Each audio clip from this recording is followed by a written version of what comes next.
और माधव राणा के कार्य अत्यधिक अनुचित थे।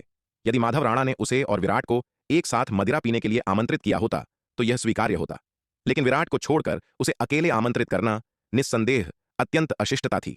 बहुत बढ़िया, बहुत बढ़िया। हमने इस गुप्त क्षेत्र में काफी आध्यात्मिक फल और औषधियां प्राप्त की हैं। वे हमारे मदिरापान के लिए बिल्कुल सही रहेंगी। तन्वी के मना करने से ठीक पहले मीनाक्षी राणा ने ताली बजाई और हंसते हुए कहा। ऐसा कहते हुए उसने सीधे तौर पर भारी मात्रा में आध्यात्मिक फल और जड़ी बूटियां निकालीं और साथ ही उत्तम मदिरा की एक तुम्बी भी। वनवीर ने पहले उस घाटी में उन्हें बचाया था, इसलिए वह स्वाभाविक रूप से उसे शर्मिंदा नहीं करना चाहती थी। इसके अलावा उसे डर था कि तन्वी सीधे माधव राणा को मना कर देगी, जिससे दोनों पक्षों का अपमान होगा। इसलिए इस क्षण उसने स्थिति को संभालने के लिए इन आध्यात्मिक फलों और जड़ी बूटियों के साथ साथ उत्तम मदिरा की एक तुम्बी लाने की पहल की। बहन तन्वी, युवा गुरु वनवीर, कृपया मेरी उत्तम मदिरा का स्वाद चखें। मीनाक्षी राणा ने मदिरा का सेट निकाला, सभी के लिए एक एक प्याला भरा और तन्वी और श्वेत वस्त्रधारी विराट को 2 प्याले सौंपते हुए मुस्कुराकर कहा। मीनाक्षी राणा के उत्साह के सामने तन्वी और श्वेत वस्त्रधारी विराट स्वाभाविक रूप से मना नहीं कर सके और केवल मीनाक्षी राणा द्वारा दिए गए मदिरा के प्यालों को स्वीकार कर सके। चूंकि कुमारी मीनाक्षी राणा ने हमें इतने प्यार से आमंत्रित किया है तो मैं इसे सम्मानपूर्वक स्वीकार करूंगा। श्वेत वस्त्रधारी विराट ने मदिरा का प्याला लिया और मुस्कुराया। यह देखकर माधव राणा के चेहरे के भाव थोड़े अप्रिय हो गए। मीनाक्षी राणा के कार्यों ने उसकी योजनाओं को पूरी तरह से बर्बाद कर दिया था। उसने मूल रूप से तन्वी के करीब जाने के लिए इस अवसर का लाभ उठाने का इरादा किया था। दक्षिणी स्वर्ग मंडल की 10 सबसे खूबसूरत महिलाओं में से एक के रूप में दक्षिणी स्वर्ग मंडल की युवा पीढ़ी में कोई भी उसकी सुंदरता का विरोध नहीं कर सकता था। इसके अलावा तन्वी मोहिनी राणा की तरह ठंडी और अलग थलग रहने वाली महिला नहीं थी। उसका सौम्य और शालीन स्वभाव और उसका परिष्कृत और अलौकिक व्यक्तित्व दुनिया के किसी भी पुरुष को उसके प्यार में पागल करने के लिए पर्याप्त था। जहां तक तन्वी के वनवीर के साथ पहले से ही साधना साथी होने की बात थी तो क्या हुआ? इसका मतलब यह नहीं था कि वह तन्वी को वनवीर से छीन नहीं सकता था। वनवीर की प्रतिभा कितनी भी उच्च क्यों न हो, वह अभी भी अष्टम विपत्ति लोक में एकमात्र छींटी था। वह उसके जैसे शक्तिशाली व्यक्ति की तुलना कैसे कर सकता था? माधव राणा को विश्वास नहीं था कि तन्वी का वनवीर के साथ साधना साथी बनने का मतलब यह था कि वह वास्तव में उसके प्रति समर्पित थी।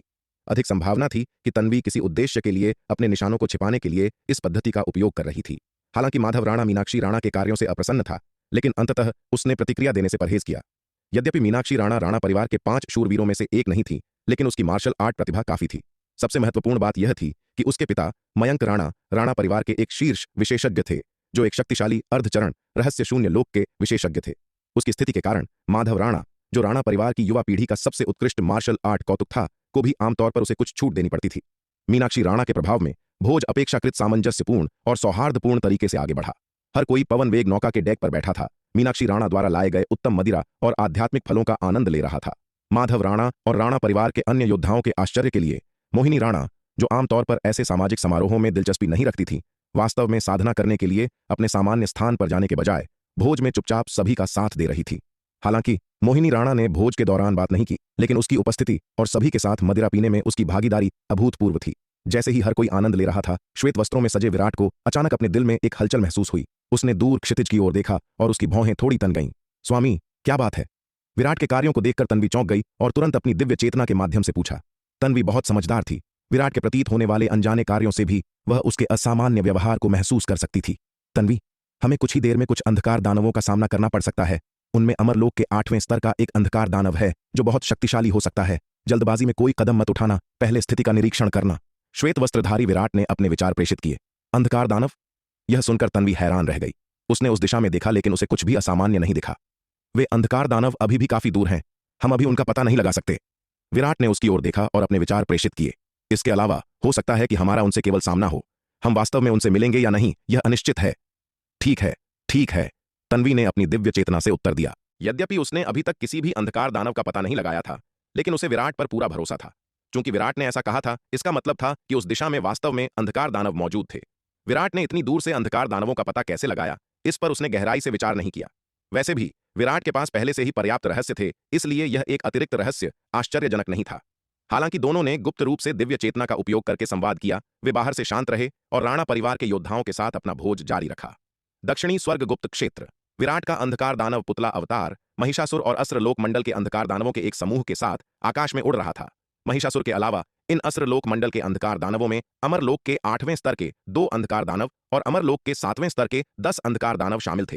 क्रूरसेन ने मूल रूप से महिषासुर के गुप्त क्षेत्र में प्रवेश करने पर उसके साथ अधिक अंधकार दानवों को भेजने का इरादा किया था। आखिरकार असुर सम्राट अंधक और सेनापति राखा से उसने जो जानकारी एकत्र की थी, उसके आधार पर यह गुप्त क्षेत्र अत्यंत खतरनाक था। महिषासुर के साथ अधिक अंधकार दानवों को भेजने से खतरा पैदा होने पर सहायता मिलेगी। हालांकि महिषासुर को बहुत सारे अंधकार दानव बहुत परेशानी वाले लगे और उसने क्रूरसेन के प्रस्ताव को अस्वीकार कर दिया। उसने अस्त्रलोक मंडल के अंधकार दानवों में से केवल 2 8वें स्तर के अमरलोक के अंधकार दानवों और 10 7वें स्तर के अमरलोक के अंधकार दानवों को चुना था जो उसके पीछे आए थे। उसने 7वें स्तर के अमरलोक से नीचे के सभी अंधकार दानवों को अस्वीकार कर दिया था। बेशक सेनापति राका जो मार्गदर्शक था एक अपवाद था। पवित्र पुत्र महिषासुर, इस दिशा में कोई अच्छे अवसर प्रतीत नहीं होते। शायद हमें दिशा बदलनी चाहिए। विराट के अंधकार दानव पुतला अवतार ने महिषासुर से कहा। महिषासुर जिस दिशा में उड़ रहा था वह ठीक वही दिशा थी जिससे उसका निर्मल अवतार और तन्वी लौट रहे थे। यदि महिषासुर इसी दिशा में उड़ता रहा तो दोनों पक्ष जल्द ही मिल जाएंगे। विराट नहीं चाहता था कि वे मिलें, क्योंकि इस तरह की मुलाकात उसके निर्मल अवतार और उसके अंधकार दानव पुतला अवतार दोनों के लिए बुरी होगी। इससे कोई फर्क नहीं पड़ता, हम किसी भी रास्ते पर जाएं, सब एक समान है। महिषासुर ने अपना हाथ हिलाया और कहा। हालांकि उसने सेनापति राका को अपने मार्गदर्शक के रूप में रखा था, लेकिन इसका मतलब यह नहीं था कि वह सेनापति राका के आदेशों का पूरी तरह से पालन करेगा। आखिरकार सेनापति राका वास्तव में नहीं चाहता होगा कि उसे इस गुप्त क्षेत्र में अच्छे अवसर मिलें। इसके अलावा सेनापति राका के व्यवहार को देखते हुए वह आदमी काफी कायर था। क्या होगा यदि इस दिशा में अच्छे अवसर हों, लेकिन सेनापति राका जोखिम उठाने को तैयार न हो, क्योंकि यह बहुत खतरनाक है। यह देखकर कि महिषासुर इस दिशा में उड़ना जारी रखने के लिए दृढ़ था, विराट के अंधकार दानव पुतला अवतार ने लाचारी की भावना महसूस की। ऐसा लग रहा था कि महिषासुर और उसके निर्मल अवतार तन्वी और राणा परिवार के योद्धाओं के बीच एक भीषण युद्ध अपरिहार्य था। यह देखकर महिषासुर के दृढ़ रवैये को विराट के अंधकार दानव पुतला अवतार ने उसे आगे समझाने की कोशिश नहीं की। वह एक अंधकार दानव पुतला अवतार के रूप में अपनी स्थिति से अच्छी तरह वाकिफ था। महिषासुर का उसके प्रति रवैया हालांकि सतह पर अच्छा लग रहा था, केवल इसलिए था क्योंकि उसका अंधकार दानव पुतला अवतार महिषासुर के लिए उपयोगी था। इसका मतलब यह नहीं था कि वह वास्तव में महिषासुर के फैसले को प्रभावित कर सकता था। यदि उसने महिषासुर का मन बदलने पर जोर दिया तो यह केवल महिषासुर की नाराजगी को भड़काएगा और यहां तक कि उसके संदेह को भी जगा सकता है। इसलिए इस क्षण विराट का अंधकार दानव पुतला अवतार केवल अस्त्रलोक मंडल के इन अंधकार दानवों के पीछे चल सकता था और इस दिशा में उड़ना जारी रख सकता था। दक्षिणी स्वर्गगुप्त क्षेत्र। आकाश में 2 आकृतियां अकल्पनीय गति से उड़ रही थीं। सटीक होने के लिए एक आकृति दूसरी को ले जा रही थी। वरिष्ठ, अब आप मुझे नीचे उतार सकती हैं, हम लगभग महिषासुर और उसके अंधकार दानवों के करीब हैं, विराट ने स्वरा से कहा। आकाश में तेजी से उड़ने वाली ये 2 आकृतियां स्वाभाविक रूप से विराट और स्वरा थीं, जिन्होंने दक्षिणी स्वर्गगुप्त क्षेत्र में प्रवेश किया था। जिस क्षण महिषासुर ने दक्षिणी स्वर्गगुप्त क्षेत्र में प्रवेश किया, विराट ने तुरंत स्वरा को ढूंढ लिया और उसे इसके बारे में बताया। उसने इस अवसर का लाभ उठाते हुए स्वरा को यह भी बताया कि अस्त्रलोक मंडल से कुमुक तिमिर मंडल में आ गई थी। विराट का स्पष्टीकरण सुनने के बाद स्वरा तुरंत मामले की गंभीरता को समझ गई। इस पर चर्चा करने के बाद दोनों ने इससे निपटने की योजना बनाई। वास्तव में अधिक सटीक होने के लिए यह विराट था जिसने स्वरा को अपनी योजना समझाई थी। यह सुनकर कि महिषासुर दक्षिणी स्वर्गगुप्त क्षेत्र में प्रवेश करना चाहता है, उसने जल्दी से उससे निपटने का एक तरीका खोज लिया। यदि महिषासुर तिमिर महाद्वीप पर बना रहता तो उससे निपटना अविश्वसनीय रूप से कठिन होता। आखिरकार तिमिर महाद्वीप तिमिर मंडल का गढ़ था जो विशेषज्ञों से भरा था और भारी सुरक्षा वाला था। तिमिर महाद्वीप पर महिषासुर को हराना बेहद चुनौतीपूर्ण होगा। हालांकि एक बार महिषासुर तिमिर महाद्वीप छोड़कर दक्षिणी स्वर्गगुप्त क्षेत्र में प्रवेश कर गया तो उससे निपटना बहुत आसान हो जाएगा। अब जबकि स्वरा ने अर्धचरण गहन शून्य लोक में सफलता प्राप्त कर ली थी, जब तक स्वरा कार्रवाई करती महिषासुर से आसानी से निपटा जा सकता था। उसके निर्मल अवतार ने दक्षिणी स्वर्गगुप्त क्षेत्र में प्रशिक्षण के अपने वर्षों के दौरान अपनी यात्रा के साथ कई स्थानिक स्थानांतरण व्यूह स्थापित किए थे। अपनी योजना तैयार करने के बाद विराट और स्वरा ने तुरंत दक्षिणी स्वर्गगुप्त क्षेत्र की पन्ना मज्जा घाटी में प्रवेश किया। फिर घाटी के स्थानिक स्थानांतरण व्यूह का उपयोग करते हुए वे महिषासुर के सबसे करीबी बिंदु पर पहुंच गए। वहां से वे महिषासुर के स्थान की ओर उड़ गए। यह बहुत बढ़िया है, मेरी स्वरा खड्ग ने लंबे समय से अंधकार दानव वंश का रक्त नहीं चखा है। विराट की बातें सुनकर स्वरा की आंखों में एक भयंकर युद्ध की भावना चमक उठी। वरिष्ठ, पहले मुझे नीचे उतारें, विराट ने उसे याद दिलाया। विराट, क्या जल्दी है? स्वरा ने उसकी ओर देखा जो काफी अप्रसन्न थी। मैंने तुम्हें इतनी देर तक उठाया है, तुम्हें उड़ने की परेशानी से बचाया है और मुझे धन्यवाद देने के बजाय तुम शिकायत कर रहे हो। वरिष्ठ, मजाक कर रही हैं, मैं आपकी शिकायत करने की हिम्मत कैसे कर सकता हूं? विराट ने जल्दी से एक जबरन मुस्कान के साथ उत्तर दिया। हालांकि जब उसने यह कहा तो यह कहना झूठ होगा कि वह नाराज नहीं था। जिस तरह से इस महिला ने उसे ले जाया था वह शायद ही शिष्ट था। कोई भी इस तरह से ले जाना नहीं चाहता है। यदि अन्य लोग उसे इस तरह देखते तो वह पूरी तरह से अपमानित होता, लेकिन दुर्भाग्य से वह स्वरा को हरा नहीं सकता था और उसने उसे हवा में ले जाने पर जोर दिया, इसलिए उसके पास कोई विकल्प नहीं था। यह महिला हालांकि यह दावा कर रही थी कि यह समय बचाने और महिषासुर को जल्द से जल्द खत्म करने के लिए था, विराट को हमेशा लगा कि वह उसका फायदा उठा रही है। मुझे यकीन है कि तुम्हारी हिम्मत नहीं होगी, स्वरा ने थोड़ा अहंकार के साथ उपहास किया। फिर उसने उसे छोड़ दिया और उसे नीचे रख दिया। विराट, चलो अब उन अंधकार दानवों को मार दें, स्वरा ने उत्साह से अपने हाथ रगड़ते हुए कहा। वरिष्ठ, स्थिति बदल गई है, आइए पहले निरीक्षण करें, विराट ने कहा। विराट, तुम्हारा क्या मतलब है? क्या स्थिति बदल गई है? स्वरा ने हैरान होकर पूछा। मेरा निर्मल अवतार तन्वी और राणा परिवार के योद्धा जैसे माधव राणा और मोहिनी राणा महिषासुर और उसके अंधकार दानव वंश से दूर नहीं है। यदि हम अभी महिषासुर और उसके अंधकार दानव वंश पर हमला करते हैं तो यह संभवतः तन्वी, माधव राणा और मोहिनी राणा को सतर्क कर देगा, विराट ने कहा। विराट, तुम्हारी समस्या क्या है? तुम्हारा निर्मल अवतार उस उल्टा तन्वी के साथ इस दिशा में क्यों उड़ रहा है? स्वरा ने असंतोष के साथ कहा। वरिष्ठ, यह दिशा गुप्त क्षेत्र के प्रवेश द्वार पर वापस जाने का मार्ग है। यदि हम गुप्त क्षेत्र को छोड़ने के लिए इस रास्ते से नहीं उड़ते हैं तो हमें कहां उड़ना चाहिए? विराट ने लाचारी से कहा। महिषासुर इसी रास्ते पर जाने की जिद कर रहा है, मैं उसे रोक नहीं सकता। क्योंकि तुम पहले से ही जानते हो कि महिषासुर इस दिशा में उड़ रहा है, तो तुम्हारे निर्मल अवतार ने तन्वी को दूसरे रास्ते से क्यों नहीं लिया? स्वरा ने पूछा। यदि मेरा निर्मल अवतार केवल तन्वी के साथ होता तो ठीक होता, लेकिन मुख्य बात यह है कि अभी तन्वी के अलावा मेरे निर्मल अवतार के साथ राणा परिवार के योद्धा भी हैं, जैसे माधव राणा और मोहिनी राणा। यदि मेरा निर्मल अवतार अचानक रास्ता बदलने का सुझाव देता है तो मैं उन्हें यह कैसे समझाऊंगा? यदि मोहिनी राणा और मीनाक्षी राणा से बात करना आसान हो सकता है, लेकिन माधव राणा शायद मेरी बात न सुने, विराट ने कहा। कितनी परेशानी है? यह सुनकर स्वरा ने मुंह बनाया और विराट की ओर देखा, पूछते हुए, विराट, तुम आगे क्या करने की योजना बना रहे हो? चलो इंतजार करते हैं और देखते हैं, विराट ने एक क्षण सोचने के बाद कहा। अस्त्रलोक मंडल के अंधकार दानवों के उड़ान पथ को देखते हुए महिषासुर का मेरे निर्मल अवतार तन्वी और राणा परिवार के योद्धाओं जैसे माधव राणा और मोहिनी राणा से देर सबेर सामना होना तय है। एक बड़ी लड़ाई शायद अपरिहार्य है। कोई भी योजना बनाने से पहले देखते हैं कि यह लड़ाई कैसी होती है। विराट, क्या तुम्हें यकीन है कि तुम्हारा निर्मल अवतार और तन्वी महिषासुर और उसके अंधकार दानवों को संभाल सकते हैं? स्वरा ने उसे देखते हुए पूछा। अनिश्चित, विराट ने यह सुनकर अपना सिर हिलाया। यदि वे अमरलोक के 8वें स्तर के सामान्य अंधकार दानवों का सामना कर रहे होते तो तन्वी की वर्तमान ताकत उन्हें संभालने के लिए पर्याप्त से अधिक होती। हालांकि उसे यकीन नहीं था कि महिषासुर कितना मजबूत था। समान स्तर के मार्शल कलाकारों के बीच युद्ध शक्ति में अंतर बहुत बड़ा है। यही बात अंधकार दानवों पर भी लागू होती है।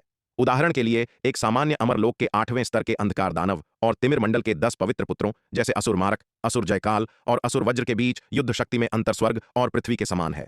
इसलिए विराट इस बात की गारंटी नहीं दे सकता था कि तन्वी निश्चित रूप से महिषासुर का मुकाबला कर पाएगी। चूंकि तुम अनिश्चित हो, क्या तुम अभी भी अपने निर्मल अवतार को उनसे आमने सामने लड़ने का इरादा रखते हो? स्वरा ने उसे देखते हुए पूछा। यदि वह नहीं, तो आपके पास क्या अच्छा विचार है, वरिष्ठ? विराट ने उसकी ओर देखते हुए पूछा। यदि आप अपना ठिकाना प्रकट करने से डरती नहीं है तो आप अभी कार्रवाई कर सकती हैं और महिषासुर और अन्य अंधकार दानवों को मार सकती हैं। यह सुनकर स्वरा कुछ पल के लिए अवाक रह गई। अपनी वर्तमान ताकत के साथ उसे विश्वास था कि महिषासुर और अन्य अंधकार दानवों से निपटना कोई समस्या नहीं होगी। लेकिन मुख्य बात यह थी कि विराट के अनुसार तन्वी, माधव राणा और मोहिनी राणा भी महिषासुर के बहुत करीब थे। अगर उसने अभी कोई कदम उठाया तो यह अनिवार्य रूप से तन्वी, माधव राणा, मोहिनी राणा और अन्य लोगों को सतर्क कर देगा। उस स्थिति में उसका ठिकाना अब छिपा नहीं रहेगा। इसके अलावा यह इस बारे में संदेह पैदा करेगा कि उसने दक्षिणी स्वर्गगुप्त क्षेत्र में कैसे प्रवेश किया। उसने विराट द्वारा स्थापित स्थानिक स्थानांतरण व्यूह के माध्यम से गुप्त क्षेत्र में प्रवेश किया था, न कि स्थानिक दरार के माध्यम से। किसी को नहीं पता था कि उसने गुप्त क्षेत्र में प्रवेश किया था, लेकिन अब अगर लोगों को पता चला कि वह अचानक गुप्त क्षेत्र में प्रकट हो गई है तो यह बहुत अधिक संदेह पैदा करेगा। शायद विराट के स्थानिक स्थानांतरण व्यूह का रहस्य भी उजागर हो जाएगा। जब तक कि जब वह महिषासुर और अन्य अंधकार दानवों का सफाया करती है, वह तन्वी, माधव राणा और मोहिनी राणा जैसे योद्धाओं को भी खत्म कर दे जिन्होंने उसके ठिकाने का पता लगाया था, तब उसे अपना रहस्य लीक होने की चिंता नहीं करनी पड़ेगी। लेकिन वह स्पष्ट रूप से बिना किसी कारण के अपने साथी मनुष्यों पर हमला करने के लिए खुद को तैयार नहीं कर सकती थी। ठीक है, तुम जो कहो वही होगा, स्वरा ने अंततः लंबे समय तक झिझकने के बाद कहा। पवन वेग नौका पर तन्वी ने मदिरा का एक घूंट लिया और जैसे ही वह अपना प्याला नीचे रखने वाली थी, उसने अचानक दूर क्षितिज की ओर देखने के लिए अपना सिर घुमाया। उसी क्षण उसने अंततः उस दिशा में प्रकट होने वाली आभा को महसूस किया। इन आभाओं की उपस्थिति को महसूस करने पर तन्वी मदद नहीं कर सकी, लेकिन सदमे की लहर महसूस की। विराट की भविष्यवाणी वास्तव में सही थी। वे वास्तव में अंधकार दानवों के एक समूह का सामना करने वाले थे। इस क्षण तन्वी की विराट के प्रति प्रशंसा और भी मजबूत हो गई। विराट ने इतनी जल्दी इन अंधकार दानवों की उपस्थिति को महसूस कर लिया था, फिर भी उसने इतने लंबे समय के बाद अब केवल उनकी आभा को महसूस किया। उनके बीच का अंतर वास्तव में बहुत बड़ा था। हालांकि तन्वी क्षितिज की ओर देखने के लिए मुड़ी, लेकिन उसकी कार्रवाई जानबूझकर नहीं थी, इसलिए माधव राणा, मोहिनी राणा और राणा परिवार के अन्य योद्धाओं ने कुछ भी गलत नहीं देखा। इस क्षण माधव राणा, मोहिनी राणा, कुंवर मानवेंद्र राणा, मीनाक्षी राणा, मृगांक राणा और राणा परिवार के अन्य योद्धा अभी भी मदिरा पी रहे थे। स्पष्ट रूप से उन्होंने अभी तक अंधकार दानवों की उपस्थिति को महसूस नहीं किया था। एक और लंबे समय के बाद माधव राणा, जो मदिरा पी रहा था, ने अचानक अपना सिर घुमाया और दूर क्षितिज की ओर देखा। वरिष्ठ भाई माधव राणा, क्या बात है? माधव राणा की कार्रवाई देखकर मृगांक राणा ने जल्दी से पूछा।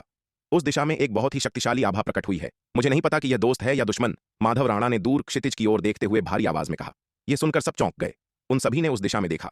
एक लंबे समय के बाद अंततः दूर क्षितिज पर विशाल आकृतियों का एक समूह दिखाई दिया। अंधकार दानव! यह देखकर सभी के चेहरे गंभीर हो गए। अंधकार दानवों का सामना करने का मतलब था कि एक और भीषण युद्ध अपरिहार्य था। एक पल के लिए हर कोई तैयार हो गया, अंधकार दानवों के आने का इंतजार करने लगा। तन्वी, जब अंधकार दानव आएंगे तो तुम पहले प्रहार करना और सेनापति राका को मार डालना, उसके शरीर से काली अंगूठी ले लेना।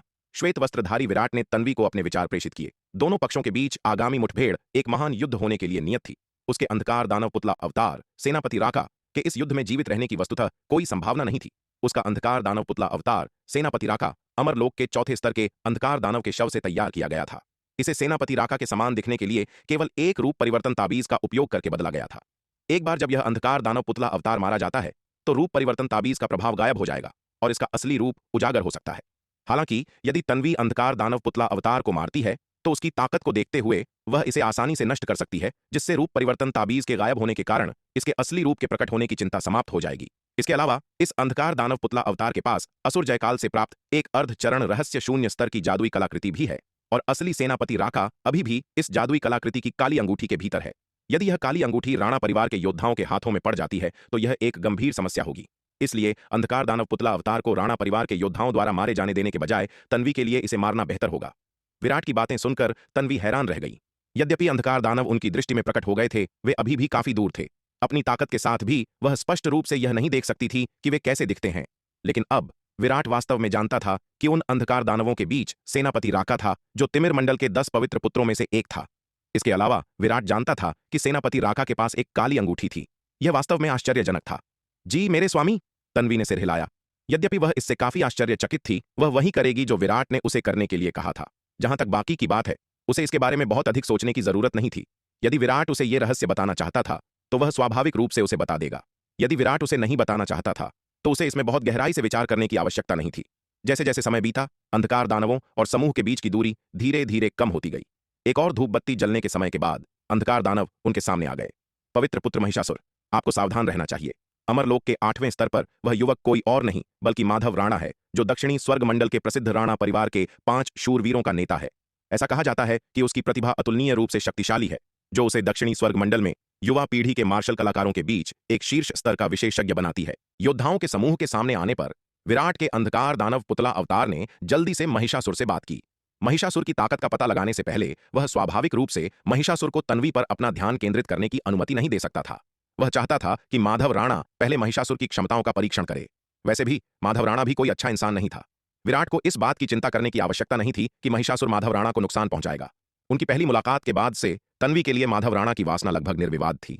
भोज के दौरान तन्वी के प्रति उसकी तुच्छ और अपमानजनक टिप्पणियों के कारण उसे लगभग कई बार अपना आपा खोना पड़ा था। हालांकि हर बार मीनाक्षी राणा ने चीजों को शांत करने के लिए हस्तक्षेप किया, बमुश्किल उनके रिश्ते को बनाए रखा और पूर्ण विराम को रोका।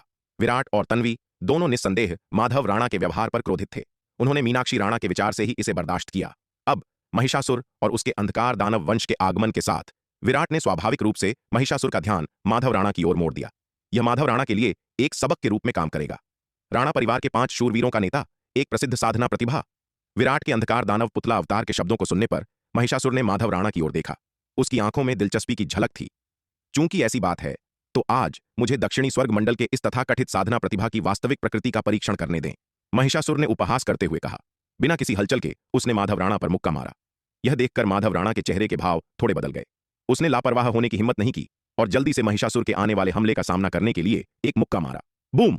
2 भयानक ताकतें टकराईं और माधव राणा तुरंत हजारों मील दूर उड़ गया।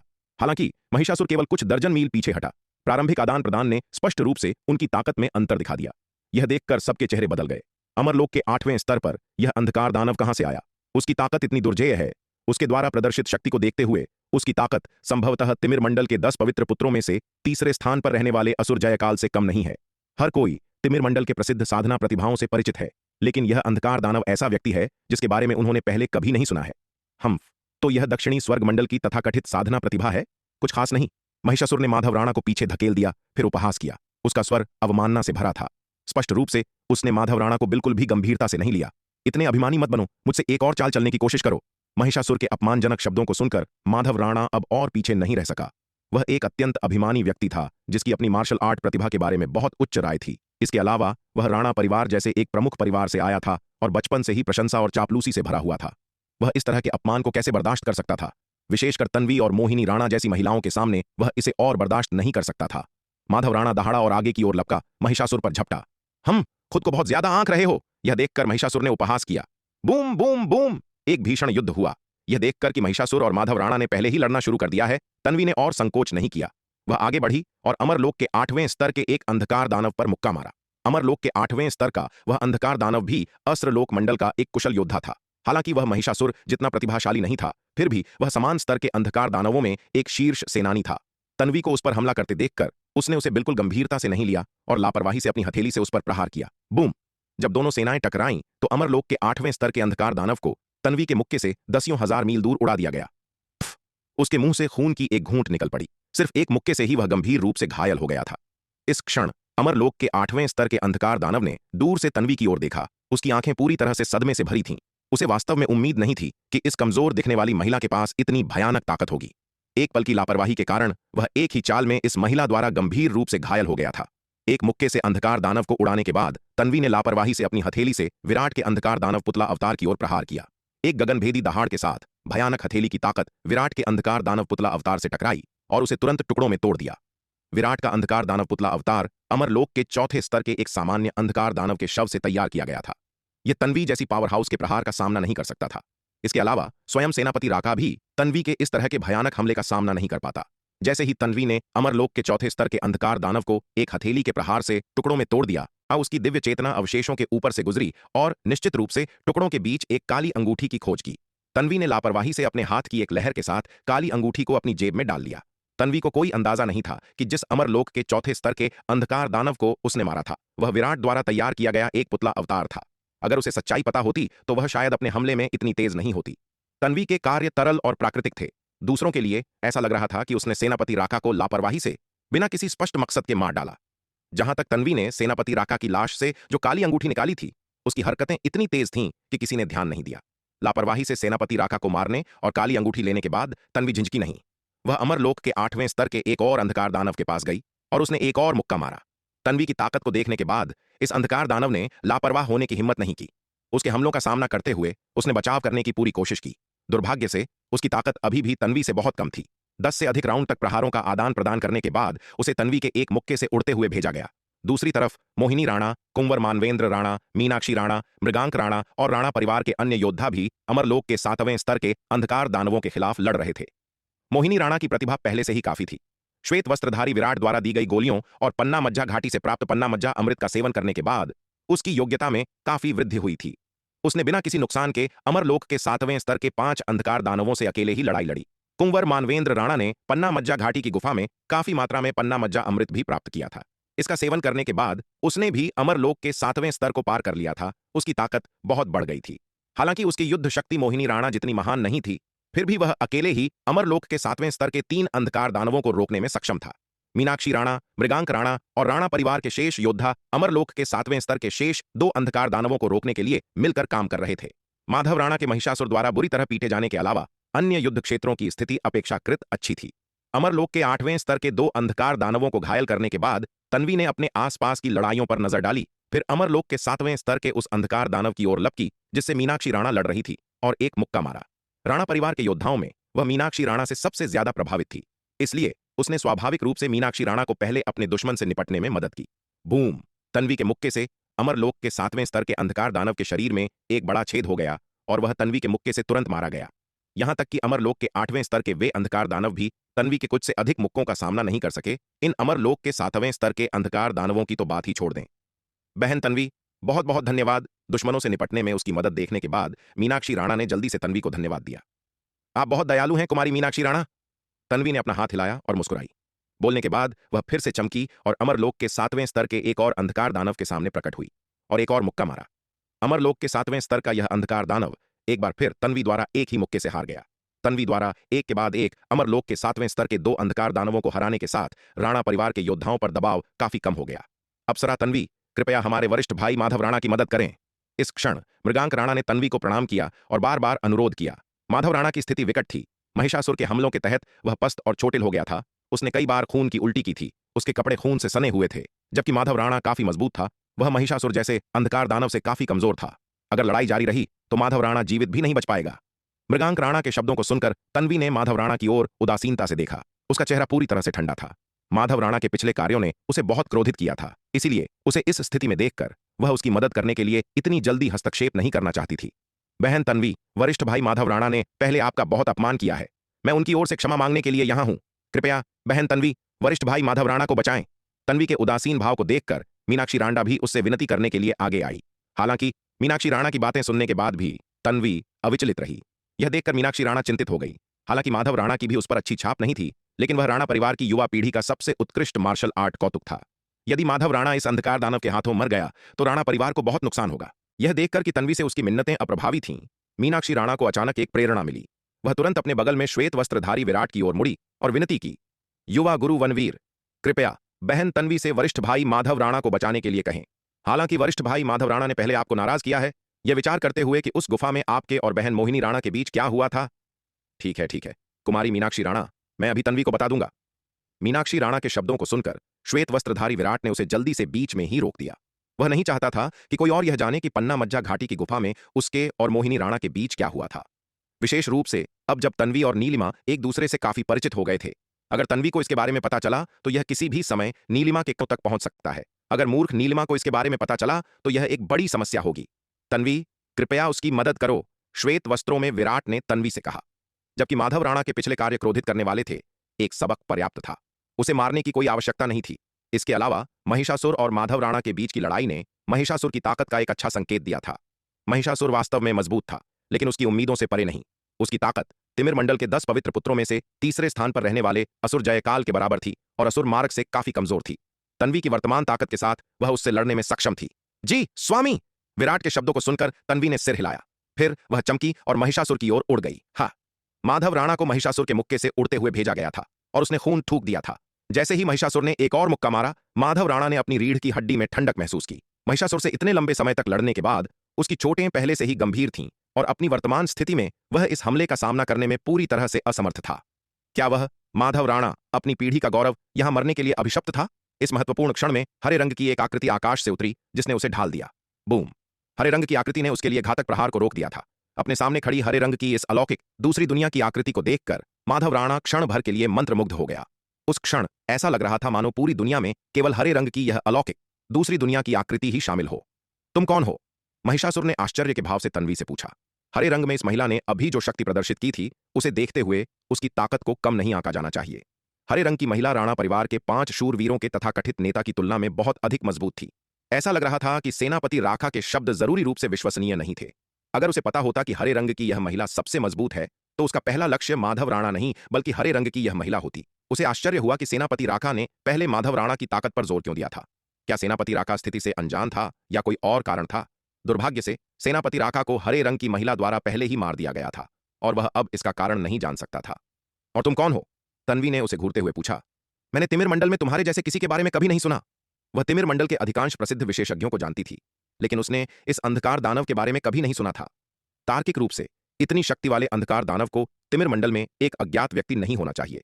मैं महिषासुर हूं, महिषासुर ने अहंकार से कहा। उसे अपना नाम छिपाने की कोई आवश्यकता नहीं थी। महिषासुर? कभी नाम नहीं सुना। तन्वी ने अपना सिर हिलाया। खैर, तुमने आज उसके बारे में सुना है? महिषासुर ने अहंकार से कहा। आज से यह नाम पूरे तिमिर मंडल और दक्षिणी स्वर्ग मंडल में गूंजेगा। ऐसा लगता है कि तुम तिमिर मंडल के अंधकार दानव नहीं हो। तन्वी ने उसे घूरा। तन्वी असाधारण रूप से बुद्धिमान थी। महिषासुर के शब्दों से उसने जल्दी ही यह निष्कर्ष निकाला कि यह अंधकार दानव बहुत संभवतः तिमिर मंडल से नहीं था, क्योंकि इस तरह की शक्ति वाला एक अंधकार दानव इस पूरे समय अज्ञात नहीं रहा होगा। उसने जो कहा उसके आधार पर यह अनुमान लगाना मुश्किल नहीं था कि वह तिमिर मंडल का अंधकार दानव नहीं था। औरत, तुम काफी चतुर हो। तन्वी की बातें सुनकर महिषासुर ने उसे नापा। उसका चेहरा ठंडा था। हालांकि तुम्हारे जैसे चतुर लोग शायद ही कभी लंबे समय तक जीवित रहते हैं। दुर्भाग्य से तुम्हें निराशा होगी। मैं कम से कम तुमसे तो ज्यादा जीऊंगी। तन्वी ने उदासीनता से उत्तर दिया। हम्फ, क्या ऐसा है? महिषासुर ने उपहास किया। औरत, क्या तुम्हें लगता है कि तुम अपनी ताकत से मेरे खिलाफ जीवित रहने के योग्य हो? हम देखेंगे, तन्वी ने शांति से कहा। हम घमंडी, तो मैं तुम्हें अपनी असली ताकत दिखाता हूं। महिषासुर ने उपहास किया। उसके साथ ही उसने अपना हाथ खोला और शक्तिशाली ऊर्जा बिखेरने वाला एक काला भाला उसकी पकड़ में दिखाई दिया। महिषासुर ने काले भाले को घुमाया, तन्वी पर हमला किया। यह देखकर तन्वी ने लापरवाह होने की हिम्मत नहीं की और जवाबी हमला करने के लिए जल्दी से अपनी तलवार खींची। एक भीषण युद्ध हुआ। Boom boom boom. युद्ध के भयानक झटके सुनामी की तरह सभी दिशाओं में बाहर की ओर बह गए। महिषासुर और तन्वी एक भयंकर और समान रूप से मेल खाने वाले संघर्ष में बंद थे। साधना की इस अवधि के बाद तन्वी की ताकत 1 साल पहले ज्वाला पर्वत के नीचे गुफा में असुर जयकाल के साथ उसकी लड़ाई की तुलना में काफी बढ़ गई थी। यदि तब अपने साधना पुष्प को बुलाए बिना तन्वी असुर जयकाल से थोड़ी कमजोर थी, तो अब उसकी ताकत पूरी तरह से तुलनीय थी। महिषासुर हालांकि शक्तिशाली, उसके लिए कोई मेल नहीं था। तीव्र युद्ध को देखते हुए माधव राणा, जो बगल में खड़ा था, मदद नहीं कर सका, लेकिन पूर्ण सदमे का रूप दिखा सका। उसने मूल रूप से सोचा था कि यद्यपि तन्वी की साधना की गति तेज थी, उसका लोक स्थिर होने से बहुत दूर था। हालांकि तन्वी ने अब अमरलोक के 8वें स्तर को पार कर लिया था, उसकी ताकत उससे बहुत कम होनी चाहिए। लेकिन इस क्षण तन्वी और महिषासुर के बीच की लड़ाई को देखते हुए माधव राणा को एहसास हुआ कि वह कितना भयानक रूप से गलत था। तन्वी की ताकत उससे कमजोर नहीं थी, वास्तव में यह कहीं अधिक थी। समान स्तर के मार्शल कलाकारों में, पूरे दक्षिणी स्वर्ग मंडल में और यहां तक कि पूरे तिमिर मंडल में शायद बहुत कम अमरलोक के 8वें स्तर के मार्शल कलाकार थे जो ताकत में तन्वी को टक्कर दे सकते थे। कुछ देर लड़ने के बाद महिषासुर तेजी से चिंतित हो गया। हरे रंग की यह महिला उसकी कल्पना से कहीं अधिक मजबूत थी। अपनी ताकत के साथ भी उसे थोड़े समय में हराना आसान नहीं होगा।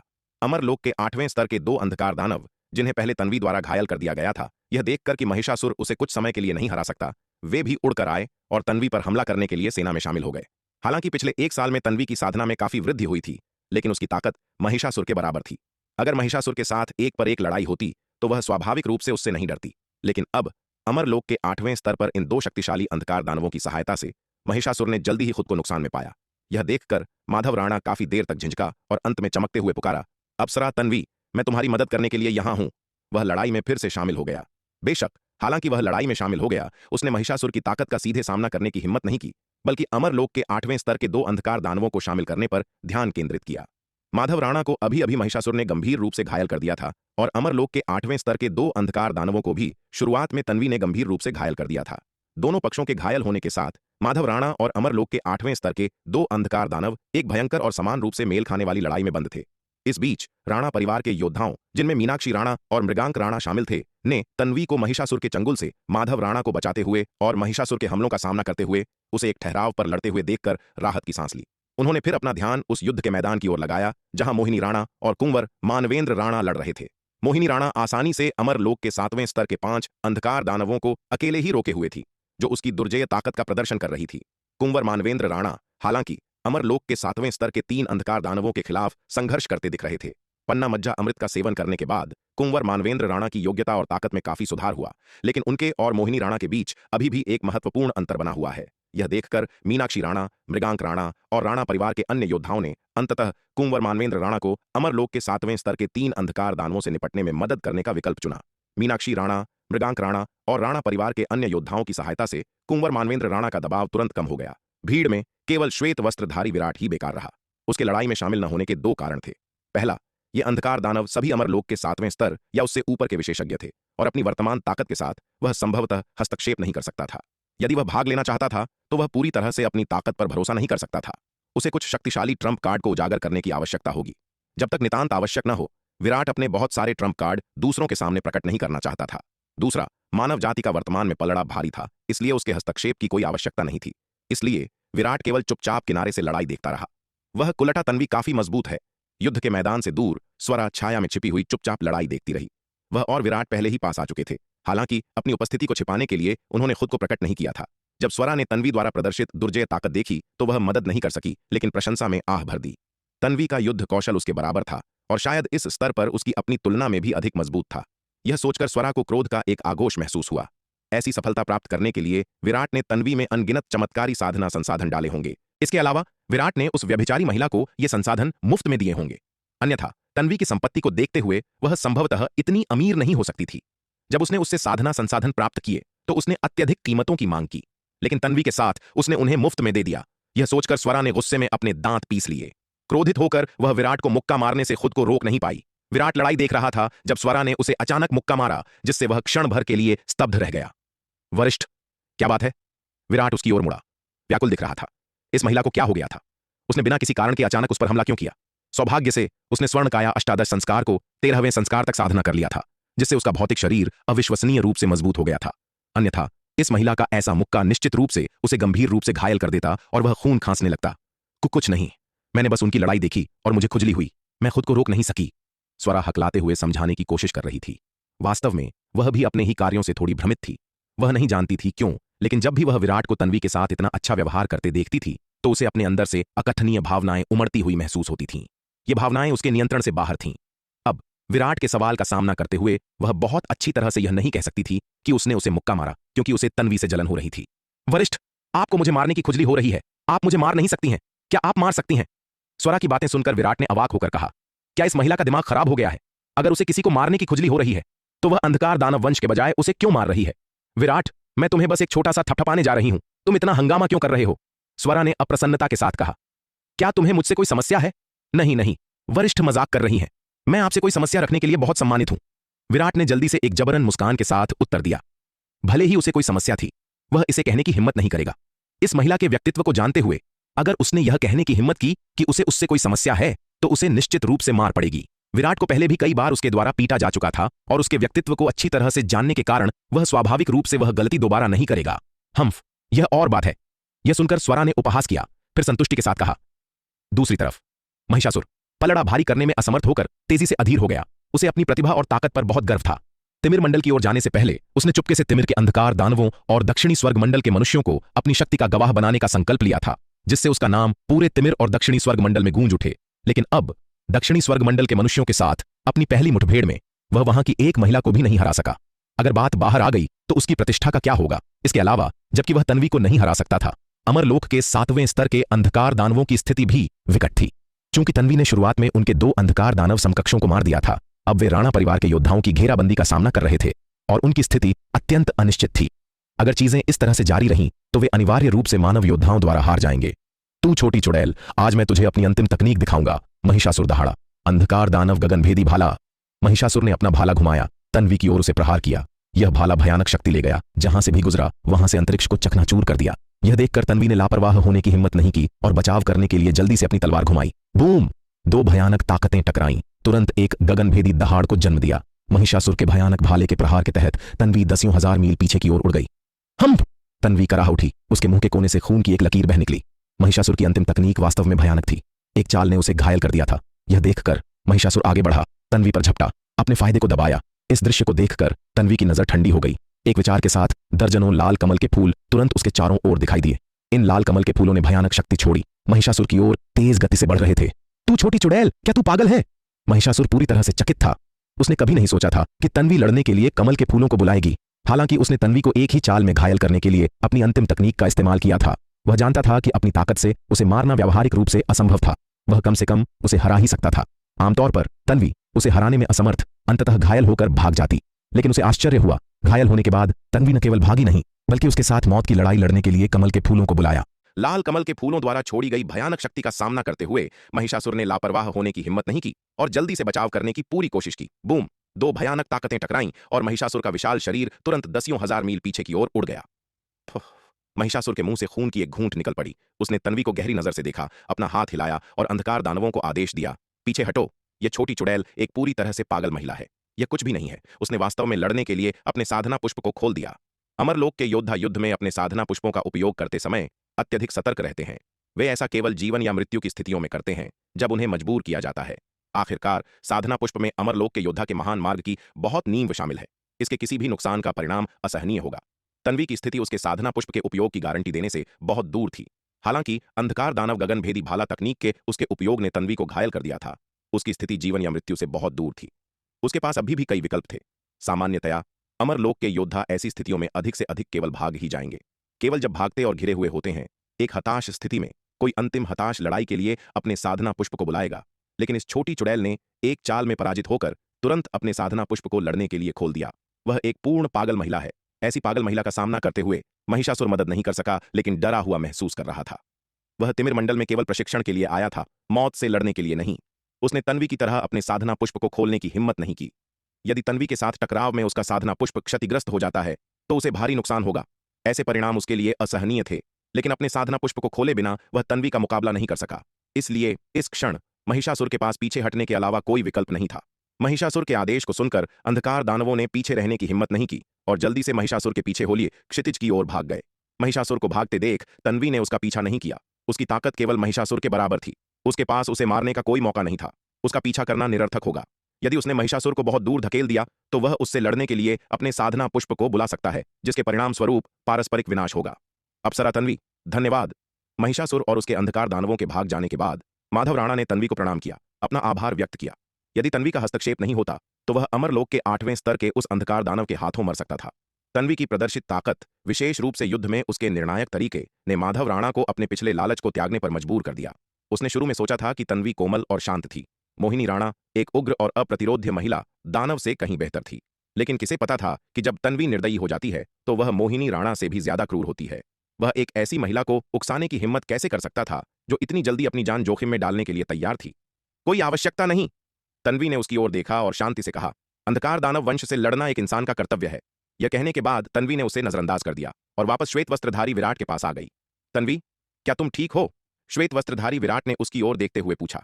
स्वामी, चिंता मत कीजिए, मैं ठीक हूं। विराट की बातें सुनकर तन्वी मुस्कुराई। मैं देख रहा हूं कि तुम अभी घायल लग रही थीं। तुम्हें ठीक होने के लिए जल्दी से कुछ उपचार औषधियां लेनी चाहिए। श्वेत वस्त्रधारी विराट ने उसकी ओर देखते हुए कहा। जी स्वामी, तन्वी ने आज्ञाकारी रूप से उत्तर दिया। उसने मध्य श्रेणी अमर औषधि निकाली जो श्वेत वस्त्रधारी विराट ने उसे पहले दी थी, उसे निगल लिया और पवन वेग नौका के डेक पर पैर मोड़कर बैठ गई। अपनी चोटों को ठीक करने के लिए अपनी आंतरिक ऊर्जा को प्रसारित करना शुरू कर दिया। यह देखकर माधव राणा का चेहरा काला पड़ गया। तन्वी उसके लिए अलग थलग और पहुंच से बाहर थी, लेकिन वनवीर के सामने वह एक सौम्य और आज्ञाकारी पत्नी में बदल गई। इस स्पष्ट विपरीत ने माधव राणा के क्रोध को भड़का दिया। वनवीर के पास ऐसी आश्चर्यजनक सुंदरता का पक्ष लेने के लिए क्या था? वह अष्टम विपत्तिलोक में केवल एक चींटी था, एक चींटी जिसे वह आसानी से एक सांस के साथ कुचल सकता था। और यह चींटी सुंदर भी नहीं थी। ताकत, पृष्ठभूमि या रूप के मामले में यह चींटी उसके किस पहलू की तुलना कर सकती थी? उसने तन्वी जैसी सुंदरी का दिल क्यों जीता? वनवीर के सामने तन्वी के सौम्य, आज्ञाकारी और विनम्र व्यवहार को देखकर माधव राणा अतृप्त ईर्ष्या से ग्रसित हो गया। यह शापित चींटी, वह उसे थप्पड़ मारकर मौत के घाट उतारने का मौका ढूंढेगा, जो उसके पास नहीं हो सकता। यह चींटी जो हर तरह से उससे हीन थी, उसके पास क्यों होनी चाहिए? इस क्षण माधव राणा ने श्वेत वस्त्रधारी विराट के प्रति हत्या का इरादा महसूस किया। हालांकि हालांकि माधव राणा की हत्या का इरादा भयंकर था, उसने इस समय वनवीर पर हमला करने की हिम्मत नहीं की। तन्वी के लिए वनवीर स्पष्ट रूप से बहुत महत्वपूर्ण था। यदि उसने तन्वी के सामने वनवीर पर हमला करने का साहस किया तो तन्वी शायद उस पर कोई दया नहीं दिखाएगी। उसकी वर्तमान स्थिति को देखते हुए यदि तन्वी उसे मारना चाहती है तो उसे शायद उसकी पकड़ से बचने में मुश्किल होगी। इसलिए हालांकि माधव राणा वनवीर से पागलों की तरह ईर्ष्या कर रहा था, वह बाहर से शांत रहा और यहां तक कि श्वेत वस्त्रधारी विराट के प्रति अपने पिछले अवमाननापूर्ण रवैये को बदल दिया, उसके प्रति उत्साही हो गया। भाई वनवीर, मैं पहले लापरवाह रहा हूं। यदि मैंने किसी भी तरह से आपको ठेस पहुंचाई है तो कृपया मुझे क्षमा करें। माधव राणा श्वेत वस्त्रधारी विराट के पास गया, एक सलामी में अपने हाथ जोड़े और मुस्कुराते हुए कहा। माधव राणा की बातें सुनकर श्वेत वस्त्रों में विराट को आश्चर्य हुआ। उसने माधव राणा की ओर देखा, उसके दिल में संदेह की भावना पैदा हो गई। यह आदमी क्या कर रहा था? माधव राणा ने पहले तन्वी के प्रति इतनी मजबूत लालच दिखाई थी और उसके शब्द और दृष्टिकोण उसके प्रति अवमानना और दमन से भरे हुए थे। उसके पिछले कार्यों को देखते हुए इस आदमी का चरित्र निश्चित रूप से अच्छा नहीं था। अब जब वह अचानक उसके प्रति इतना उत्साह दिखा रहा है तो संभवतः उसके इरादे अच्छे नहीं हैं।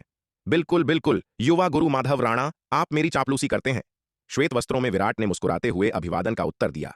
यद्यपि वह मानता था कि माधव राणा के रवैये में अचानक परिवर्तन अहंकार से चापलूसी तक निश्चित रूप से किसी अच्छे के लिए नहीं था, वह अलग थलग नहीं रह सकता था क्योंकि दूसरा पक्ष सतह पर इतना उत्साह दिखा रहा था। माधव राणा के बारे में उसकी राय जो भी हो, उसे अभी भी दिखावे को बनाए रखना था।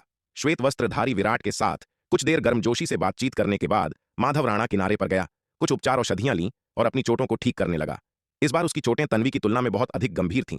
उपचार औषधियों के साथ भी उसकी चोटें संभवतः कम समय में ठीक नहीं होंगी। अरे अरे, जरा ठहरिए। अगर आप इस कहानी को पूरा बिना कट और दमदार आवाज में सुनना चाहते हैं तो अभी प्ले स्टोर पर जाएं, मिनी एफएम ऐप डाउनलोड करें और कहानी की दुनिया में खो जाएं, जहां हर एपिसोड में है सस्पेंस, रोमांच और पूरा मजा। अभी डाउनलोड करें और सुनने का मजा कई गुना बढ़ा दें। हालांकि यह अधूरा था, फिर भी इसमें उन स्वर्णकाया अष्टादश संस्कारों से 3 अधिक संस्कार थे जो उसके निर्मल अवतार ने सप्त खड्ग अमर भवन में प्राप्त किए थे। उसके निर्मल अवतार के पास केवल पहले 13 संस्कारों की साधना विधियां थीं, लेकिन इस ग्रंथ में पहले 16 संस्कारों की साधना विधियां मौजूद है। उसके लिए अभी इतना ही काफी है। आखिरकार वह इतनी जल्दी स्वर्णकाया अष्टादश संस्कारों को 16वें स्तर तक नहीं साध सकता था। अपने हाथ में मौजूद ग्रंथ की जांच करने के बाद विराट पन्ना मज्जा घाटी में और अधिक नहीं रुका। उसने स्थानिक स्थानांतरण व्यूह का उपयोग किया और श्याम स्वर्ण पर्वत पर आ गया। उसकी नियमित साधना अभी भी श्याम स्वर्ण पर्वत पर ही होती थी। यद्यपि उसे स्वरा पर पूरा भरोसा था, लेकिन अनंत परम मीनार से जुड़े रहस्य बहुत बड़े थे। लालच को आकर्षित करने के परिणाम अकल्पनीय हो सकते थे, जबकि उसका मानना था कि स्वरा अपने स्वभाव के कारण अनंत परम मीनार का लालच नहीं करेगी। फिर भी विराट 10,000 में से 1% का भी जोखिम नहीं लेना चाहता था, क्योंकि अगर उसका अनुमान गलत हुआ तो तलवार संप्रदाय के लिए इसके परिणाम विनाशकारी होंगे। इसके अलावा स्वरा ने उसे पहले ही बता दिया था कि उसे इतने महत्वपूर्ण रहस्य उसे नहीं बताने चाहिए। जब उसने उसे पन्ना मज्जा घाटी के उस छोटे तालाब के बारे में बताया जो लगातार पन्ना मज्जा अमृत उत्पन्न कर सकता था, तो स्वरा ने उसे डांटा था और कहा था कि उसे इतनी आसानी से दूसरों पर भरोसा नहीं करना चाहिए और इतने महत्वपूर्ण रहस्य को इतनी जल्दी उजागर नहीं करना चाहिए। सबसे करीबी रिश्तों में भी कुछ महत्वपूर्ण रहस्यों को लापरवाही से उजागर नहीं किया जाना चाहिए, क्योंकि मानव हृदय अप्रत्याशित है और आसानी से परीक्षा में पड़ जाता है। जब प्रलोभन बहुत बड़ा होता है तो हो सकता है कि वे खुद भी अपने लालच को नियंत्रित न कर सकें और भयानक कृत्य कर बैठें। कुछ रहस्य छिपाकर रखना दोनों पक्षों के लिए अच्छा है। श्याम स्वर्ण पर्वत पर पहुंचने के बाद विराट ने श्याम स्वर्ण दिव्य लौह खदान में काम कर रहे नाग का अभिवादन किया, फिर अनंत परम मीनार को बुलाया और मीनार के दूसरे स्तर में प्रवेश कर गया। अंदर जाने के बाद विराट सबसे पहले उस क्षेत्र में गया जहां कृष्ण दानव लता स्थित थी, ताकि उसकी स्थिति देख सके। विकास की इस अवधि के बाद कृष्ण दानव लता की 5 शाखाएं थीं, जिनमें से प्रत्येक 10 अरब मील की लंबाई तक पहुंच गई थी। इन 10 अरब मील लंबी शाखाओं में से प्रत्येक के पास अमरलोक के 8वें स्तर के विशेषज्ञ के बराबर युद्ध शक्ति थी। 5-10 अरब मील लंबी शाखाएं अमरलोक के 8वें स्तर के 5 विशेषज्ञों के बराबर थीं। यदि बची हुई 41-10 करोड़ मील लंबी शाखाओं को जोड़ दिया जाए तो पूरी शक्ति से प्रहार करने पर कृष्ण दानव लता अकल्पनीय युद्ध शक्ति के स्तर तक पहुंच जाएगी। गहन शून्य लोक के नीचे शायद ही कोई ऐसा होगा जो वर्तमान कृष्ण दानव लता का मुकाबला कर सके। हालांकि कृष्ण दानव लता जितनी अधिक शक्तिशाली होती जाती, विराट के साधना हृदय और संकल्प पर उसका प्रभाव उतना ही अधिक होता। मूल रूप से विराट अपनी ताकत में कुछ सुधार होने तक कृष्ण दानव लता की साधना को टालना चाहता था। इस तरह उसके साधना हृदय और संकल्प पर दबाव कम होता, लेकिन दक्षिणी स्वर्ग मंडल के सामने आने वाली आसन्न स्थिति ने उसे ऐसा करने से रोक दिया। वह नहीं जानता था कि अस्त्र लोक मंडल से आने वाली सेना कितनी शक्तिशाली होगी, और न ही वह यह जानता था कि जब अगला महायुद्ध छिड़ेगा तो दक्षिणी स्वर्ग मंडल को कैसी स्थिति का सामना करना पड़ेगा। तलवार संप्रदाय को अधिक सुरक्षा प्रदान करने के लिए उसके पास दांत पीसकर कृष्ण दानव लता की साधना जारी रखने और उसे तेजी से बढ़ने देने के अलावा कोई विकल्प नहीं था। कृष्ण दानव लता का निरीक्षण करने के बाद विराट बैंगनी दानव तितली का